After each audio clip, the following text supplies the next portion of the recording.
Hey, doing some self-driving on the way home from work. You know, I really wanted to just touch on how much stress is reduced with full self-driving, and I can only imagine how much of a difference this is going to make in the future when we get to a point where all cars are self-driving and you don't need to be monitoring the road. Right now, obviously, I still need to be paying attention, right? It's not 100% yet. It's damn good. It's driving me home, and I'm going to have very few problems. I'm confident of that, but I still got to keep an eye on it. But just this alone, how much it reduces the level that your mind has to pay attention, the amount of bandwidth that is spent on that, thinking about it. It's amazing how much it reduces it. Right now, I'm looking at a line of cars that goes on forever to get to the highway I'm going to. I'm not going to have to do all that start and stop. It's just going to do this for me. But imagine how much more amazing that will be when all cars are doing that, when it is 100% safe.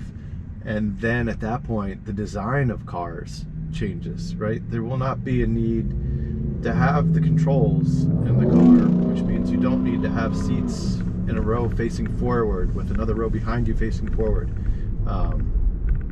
You know, I can't imagine what it's going to look like, but I would guess it's going to be more of a living room setup. Maybe you don't even have windows. Maybe it's just sealed, right? A rectangle that you get inside, and you have TV, you have couches, food, and you're just hanging out, right? Going from one place to another. Yeah, future's coming, and it's something like that. But, you know, exactly what it's going to be remains to be seen. But pretty amazing so far. Anyway, I don't think you're going to see too much amazing full self-driving on the next few minutes here, because I'm going to be sitting in traffic moving at this speed. But that was kind of my point, is that when you're in traffic, you can kind of just stop paying attention to it, and just let your car take you where you need to go. I think there's one level coming that's beyond that too, that we don't really talk about a lot. So we talk about self-driving and, you know, your car takes you where you want to go.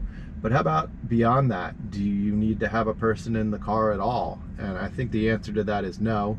Elon Musk talks about robo-taxis, right? And how there'll be a fleet of them, and, you know, you just summon a car, it comes and gets you. But I think that works with your personal car too.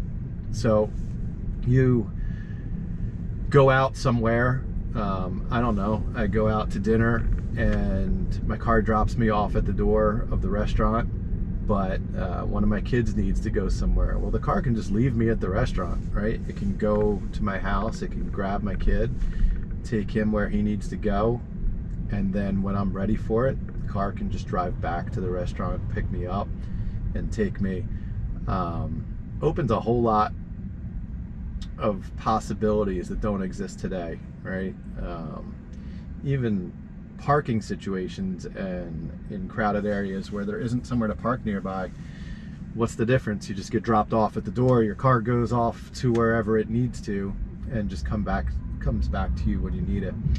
You know, and that brings me to one more point that I wanted to talk about. The only thing that really holds up a car autonomously driving across the country to you right now, let's just say I bought this car today and it's in California and I'm living in New Jersey.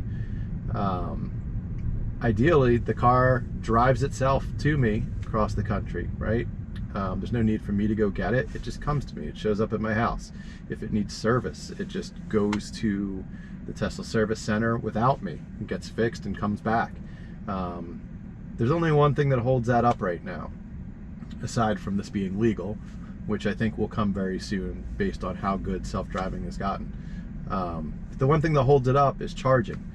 Right now, you need to plug a cable into your car to charge it, right? The supercharger network that Tesla built out is amazing, and that's why you're seeing all the other automotive companies adopting the standard, so that they can use that charging network. They know that's good for their customers. They're everywhere. You can travel anywhere you want to across this country right now without a problem charging because of the supercharger network.